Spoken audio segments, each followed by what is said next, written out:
Welcome to the Strata Leadership Show, a podcast designed to help you gain clarity, lead effectively, and drive results for yourself, your team, and your organization. I'm your host, Dr. Nathan Miller. Today on the Strata Leadership Show, we have someone that has meant a great deal to me on a very personal level. And the person that I'm talking to today is Mo Anderson. And for those who are in the world of leadership, you've probably heard of Mo's name before. She is someone that is doing phenomenal things as a leader. And she has shown me personally just an incredible amount of kindness. Matter of fact, when my book came out a year ago, I asked Mo if she would be willing to write the introduction, and she so graciously did that. And it's the kind of thing you hear about Mo all the time. She's the kind of person that uses her platform to open doors for other people. Mo, we're really happy to have you on the show today. I'm thrilled to be here and very honored, Nathan, that you asked me. Well, Mo, you are someone that is just an amazing source of inspiration to me. And I have your bio, but if you could tell the audience just a little bit about who you are and what you're doing right now, specifically as it relates to Keller Williams. Well, right now, I'm having lots and lots of Zoom calls during this pandemic. But who I am, I was born and raised in Garfield County, which is where Enid, Oklahoma, is located. And I came out of the late Dust Bowl era and the late Depression era. So now you kind of know that I'm up there in age. I'm 83, and I'm still very, very, very active with our company and with the community that we live in. And the interesting thing is I've had a life of adversity, and we all know that opportunity comes out of adversity. That is, if you're not filled with fear, because when you're filled with fear, you're paralyzed and you don't see the opportunity. When that fear is gone, you can recognize opportunity. So, in the late 80s, we lost all of our money, all of the money we had saved because of the oil bust. And the economy reacted just as it did when the government killed it recently in the pandemic. But I just have to tell you this story because this is who I am. So here we are. We've lost all of our savings. All of our partners fell during Penn Square Bank, and you know that whole story. And we had a real estate office, and suddenly it was like someone turned the faucet off. It was a real depression during that period of time in the late 80s. And so I would tell all my friends, you know what, we're going to work hard and we're going to build back better than ever before. And truthfully, the first 1,000 times I said it, I didn't believe it. And about 1,500 times, I started believing it. And exactly 2 weeks after I said to Richard one morning, you know, we really are going to build back. This is really going to happen. 2 weeks later, Gary Keller from Austin, Texas, had heard about me, and he found me. And of course, the rest is history. He asked me to become his partner and to help him grow his very small company of approximately 7 offices across the U.S. and eventually Canada and eventually 38 other countries. And so you see, because I had a positive mindset, I was able to recognize that there might be an opportunity in that telephone call in the midst of the worst economic setback ever, including this one, really. And I want you to know I can truthfully say now the best thing that ever happened to us was to lose all of our money in the 80s, because it set up a set of circumstances whereby Gary Keller found me, that lucky guy. Mo, thank you for starting off with that story. And if no one else benefits from this podcast, that 2 minutes right there may have just been meant for me. And so thank you for starting off with that and sharing that. So you mentioned your age, and you mentioned that you grew up after the world had been impacted by the Dust Bowl, by the Great Depression, some of these challenging times that are really beyond comprehension. How do you think that shaped your leadership today? Well, I was a tenant farmer's daughter, and on a farm, the work never, ever ends. I was the youngest of 5, and I want you to know that at the age of 5 and 6, I was milking cows, and I had duties and responsibility on that farm. And so what it did for me was it developed an incredible work ethic that I would put up against anybody in the world. Gary Keller used to say he would come to Oklahoma when I first started developing Keller Williams here, and he'd say, "That woman wears me out." So that proved to be one of the most valuable things I had when I began to help him build this very huge company.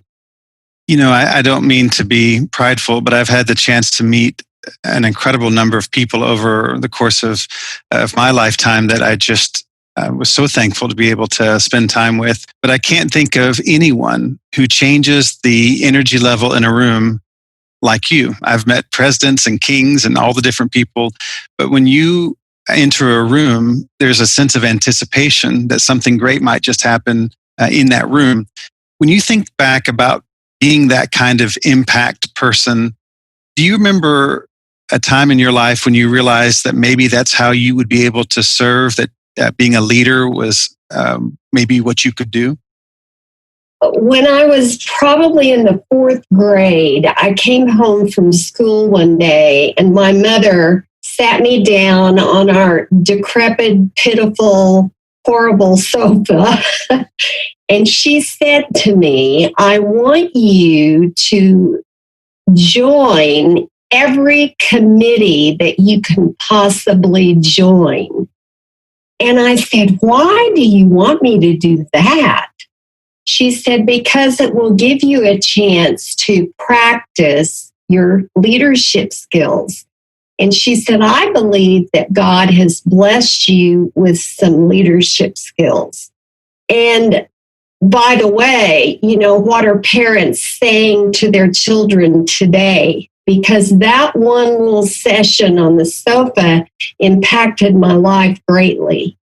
So I joined every committee, and then she told me later, she said, "Be the chairman of that committee, because that will allow you to practice them at a higher level.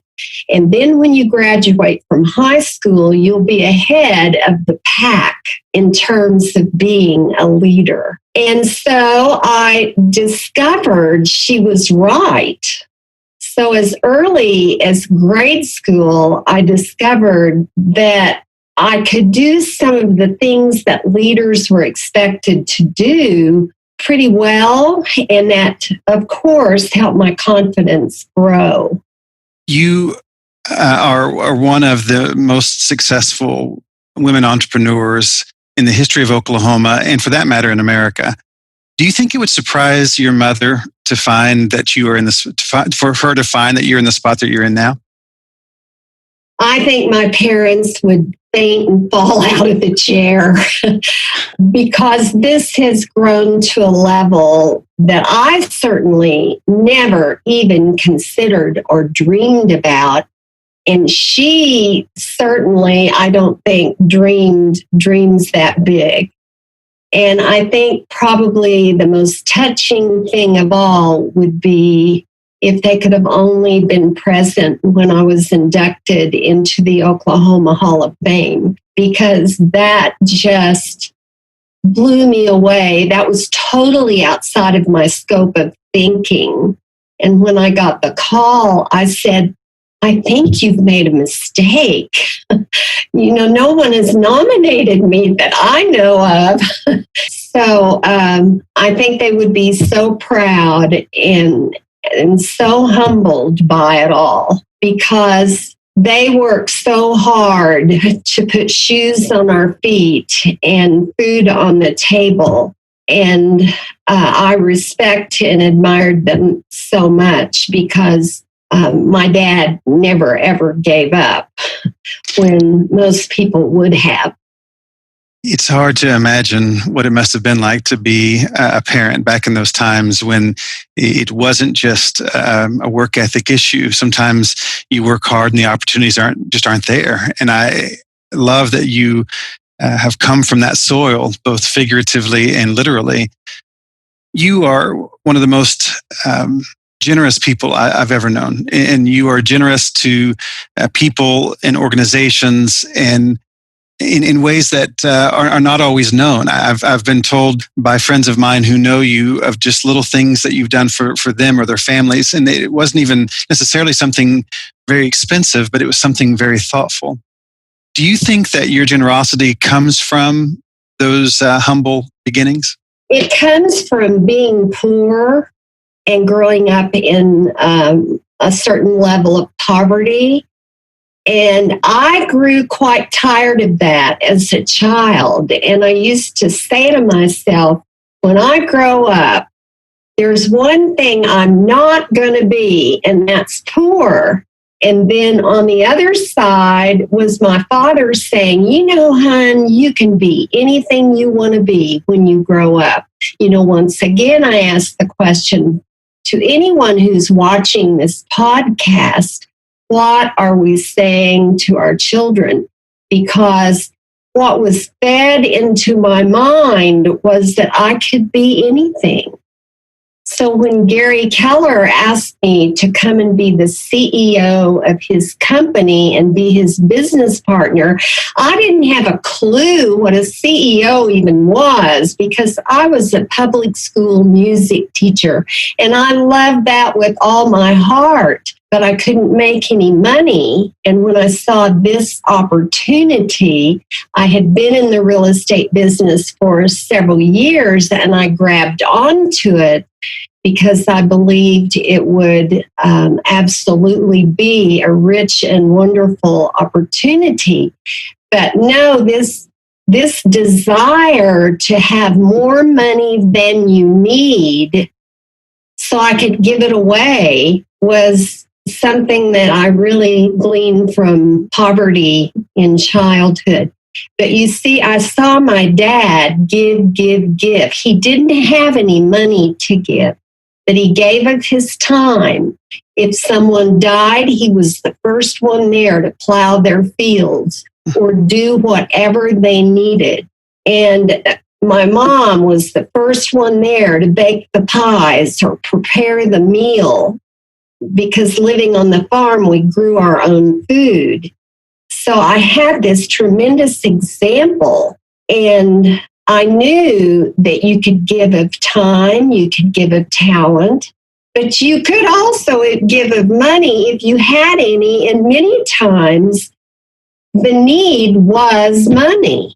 And then my father did something so remarkable, probably 10 years old. We were in our horrible old car, our pitiful jalopy. He took me by the Carnegie Library.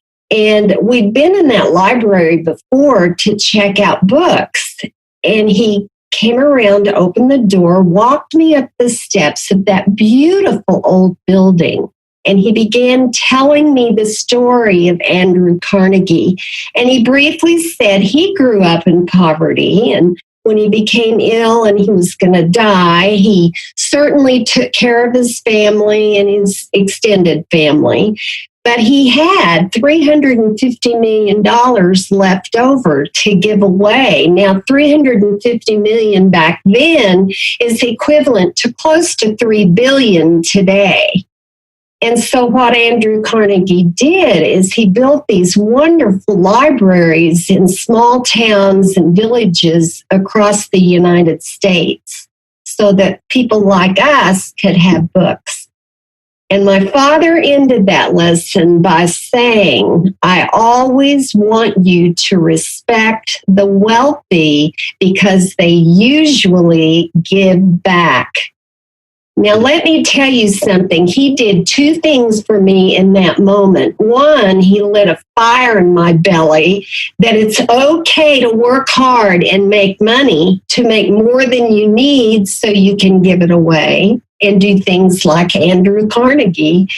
And he made it clear to me that if I ever did have wealth, I had an obligation to give it away.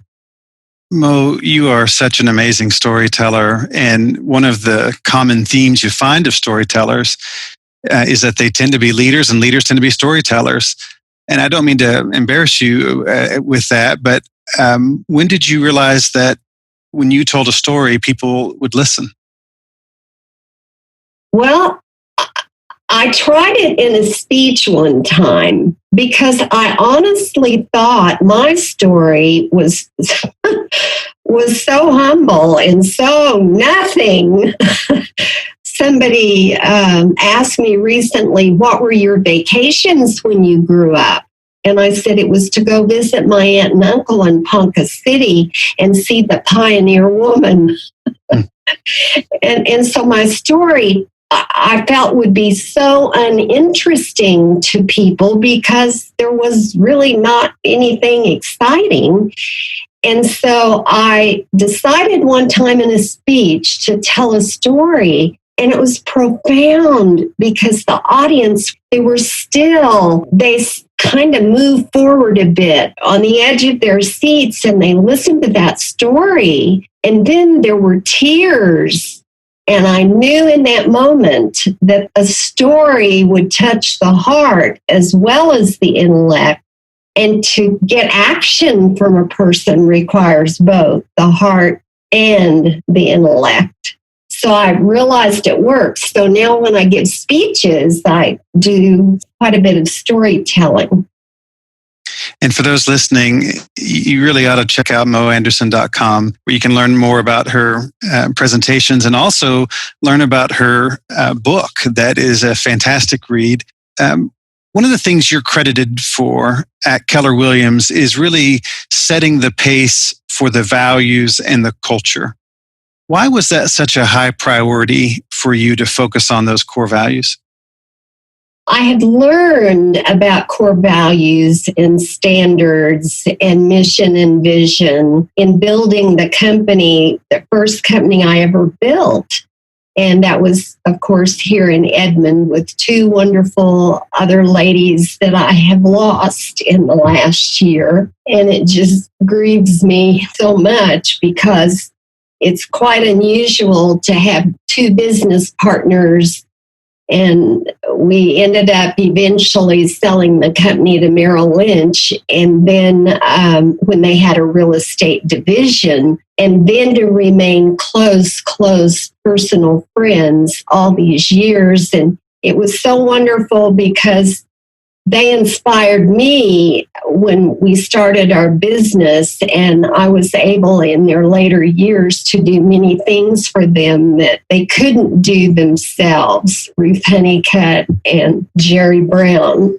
And so that brought me a lot of joy. And how rare is that to have business partners that remain friends until their death? Special. Well, I appreciate very much the focus that you have on people and the value of people and the work ethic and the values that you are living out. But that's where I learned how to do that. It's amazing the context of learning those things as a young person and at the intellect level, and then being able to have the relationships at the heart level to allow those to surface like that. When you think about leaders today, when you look across the horizon, and how many people are part of Keller Williams now? 180,000. So when you look at those 180,000 influencers and you think about the challenge facing leaders today, what would you say are some of the biggest challenges leaders need to be thinking about or anticipating today?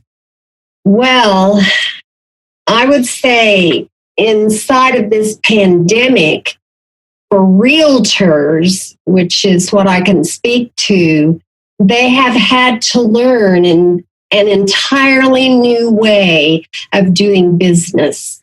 And fortunately, before the pandemic hit, we had spent millions and millions of dollars of our profit building a brand new real estate technology platform.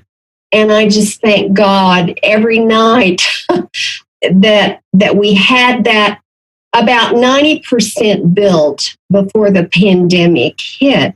And a lot of the agents hadn't really delved into it and had not begun to adopt it. And this pandemic, one of the blessings of it is it created an environment in which they had to adopt it to survive. And it's pretty exciting and amazing what all they've done. They've learned to sell houses without ever seeing the house. They have learned to do an entire transaction virtually. So it's pretty amazing because, as I said early on, there's opportunity in every single adversity. So when I imagine you in the late 1980s, for those who don't know Oklahoma history, there had been two major things happening at the same time. One was a banking bust, which one of the large banks in the area had been giving out loans to really anybody, and it didn't work and it collapsed. At the same time, the price of oil dropped, which in Oklahoma was a major source of revenue. And there was a thought all throughout the city that perhaps the city as we had known it had no future, that it was referred to me one time as the last person out, turn out the lights, please, kind of mindset. Now, imagining you in the late 80s, if the version of you that I'm talking to today could get in a time machine and talk to that person, the 1980s version of Mo, what advice would you have given yourself? I would have told myself to go back to college and get an accounting degree or a business degree. Wow. Is what I would have said. Head for the MBA. Wow. Because I'm probably the only CEO of a large company in the history of the world that had absolutely not one business class in her life. Just think, Mo, you could have been a real success if you had gone back to school.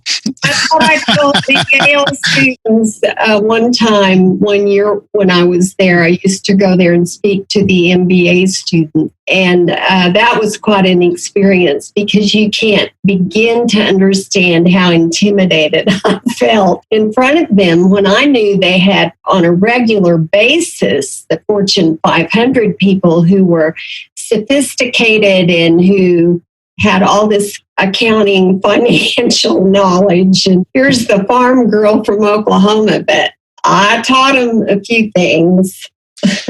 As someone who is not native to Oklahoma and moved here later in life, I was stunned by just the sheer number of entrepreneurs that Oklahoma has produced, and some of, if not the most successful entrepreneurs in history, whether that be Sam Walton or David Green, or you can go down the line. Why do you think that Oklahoma has produced more than its fair share of entrepreneurs? Because I believe the work ethic is exceptional here. I believe the values are exceptional here. And people nearly faint and fall out of their chair because we have a home in Austin and, of course, a home in Oklahoma City. And when they say, which place do you like best, Mo? And I say, Oklahoma City by far. They cannot believe it. But you see, we've been blessed with godly men who had vision for our city. And remember all of our mayors, Norick and Humphrey and Mick Cornett.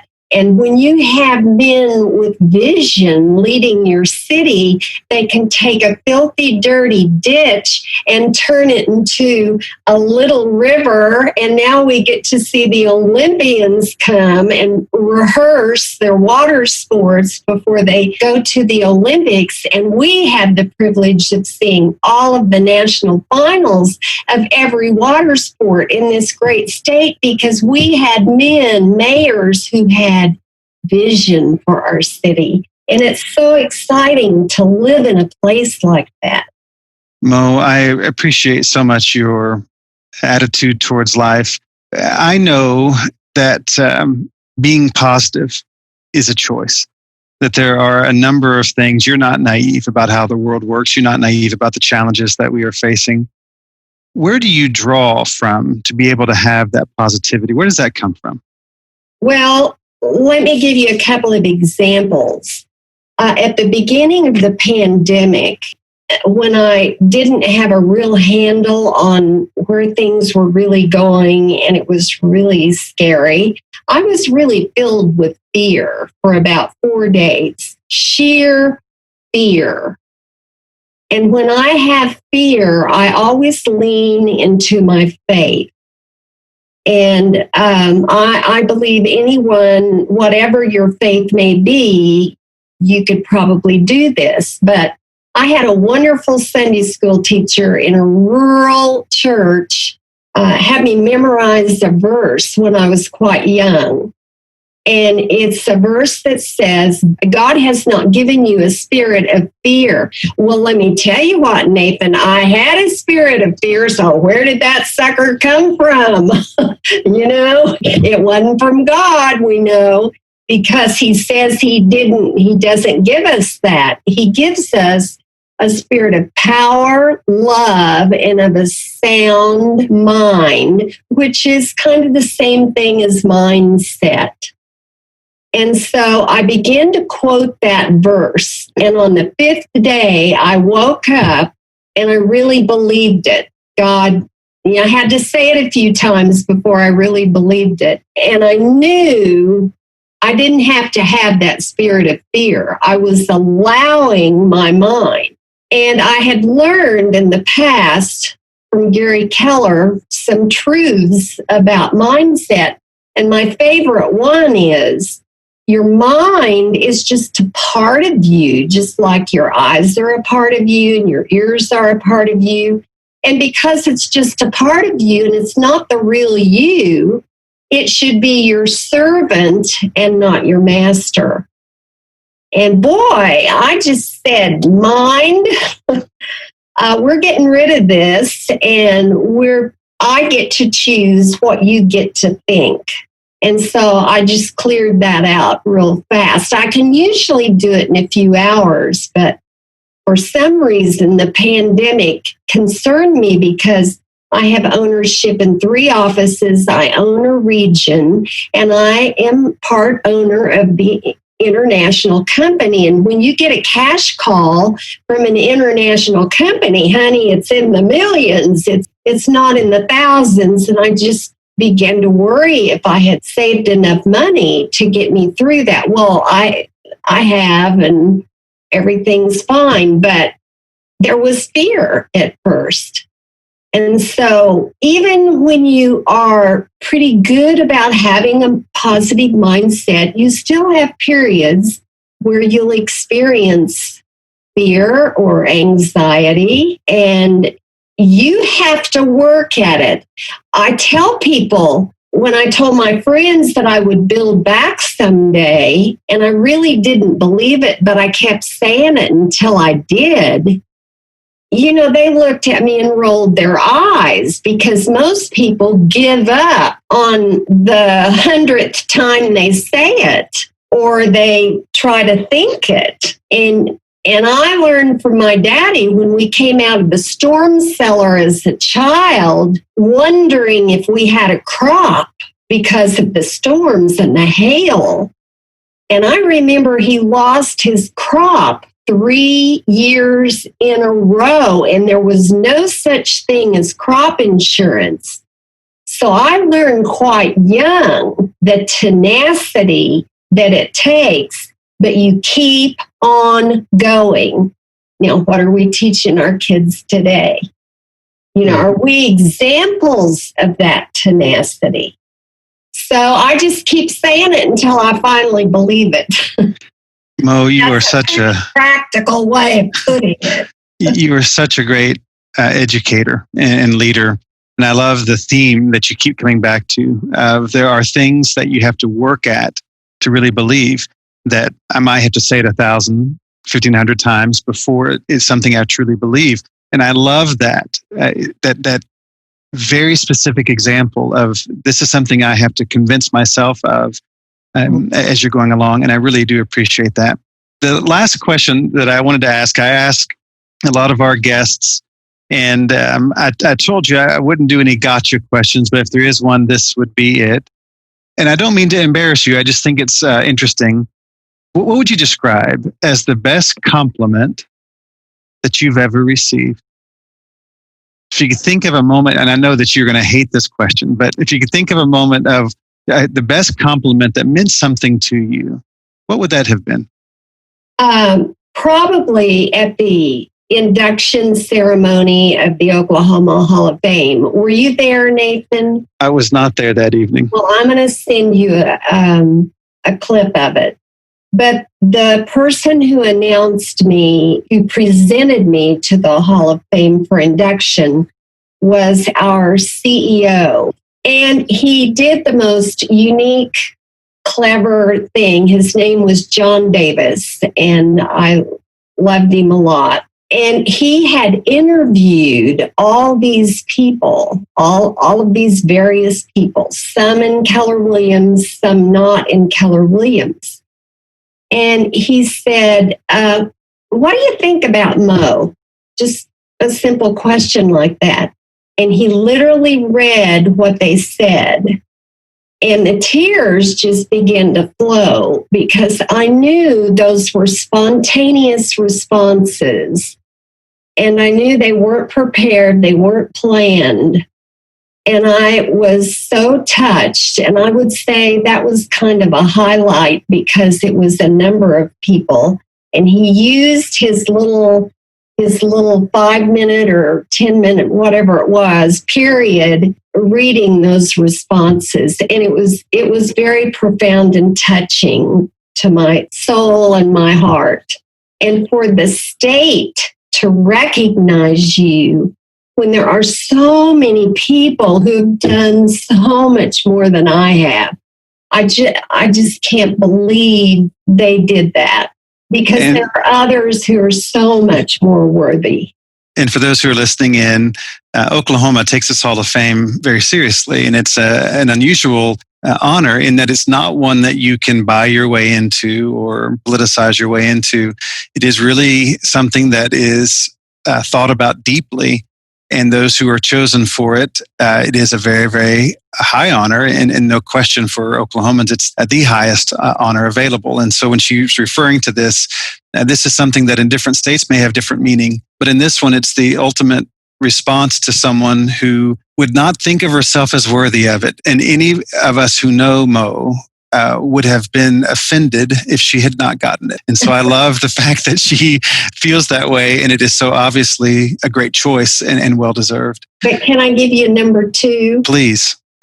The second compliment, I would say, came from Senator James Langford, who's well known in Oklahoma. He was the co-sponsor of the President's Prayer Breakfast in Washington, D.C. in last year, a year ago, February. And he asked me, out of everybody in Oklahoma, he asked me, and I'm a woman, to give the opening prayer at the National Prayer Breakfast in DC. And I could not believe it. It scared me to death because I know there are some people who believe that, women shouldn't pray in public. And I thought, oh my goodness, should I do this or not? And, I just felt like I should because he asked me. So I worked really hard on my prayer and I gave it to several people to review. And I can't tell you what it meant to me to have the honor of giving a prayer in front of the President of the United States. And I just told all my little Trump haters, I just said, now, honey, get over it because this is special to me. I've never met a president before in my whole life. So this was an honor for me to get to do it in front of the President and Vice President Pence. And here you have all these legislators sitting just a few feet from the head table, and to experience the Secret Service and all these things that this farm girl had never experienced before was really special. And then I got to be the keynote speaker at the women's conference at that same meeting. It's several days long. And there were 160 countries represented there. And there were all religions in the room. And I got to give the talk and the communication with the people when it was over. Nathan, who is 82 and, has that happened to him? I've told you all along that the latter years of your life are absolutely the best. I wouldn't trade my 60s, 70s, and 80s for anything. When I met Mo, she was in her 70s and was looking at her 80s coming down the line. And she said to me, this was the first time I'd ever interacted with her. And she said to me, I can't wait till my 80s. What she said was, my 70s have been my best decade, and I can't wait until my 80s. And I love to see these things. And I love the fact that the moment that you treasure is a moment that you bring people together to honor them and to honor God in prayer. Of all the things that are historic about you, the fact that I'm assuming you're the first Oklahoman who has ever done that, but definitely the first woman Oklahoman who had ever done that. And I just appreciate that other people appreciate you. And I love the fact that you are so opinionated. I tell people, you don't have to wonder what Mo's thinking. She will tell you. And I love the fact that you're so opinionated and you're so open to hearing other people's opinions too. And that humility that allows you to say what you believe and also to hear what other people believe is something that I think really makes you special. Mo, thank you for this time. And I really do appreciate you. I appreciate what you represent by caring so deeply about people. Today, it's been an honor to have Mo Anderson on our show, the Strata Leadership Show, where we bring people together to talk about important ideas in the belief that leaders set the pace. So today, set the pace. You might have to say it 1,000 times or 1,500 times, but if you say it long enough, before long, you find that it becomes something that you believe, and what you believe impacts what you can do. So today, set the pace. We look forward to seeing you next time on the Strata Leadership Show.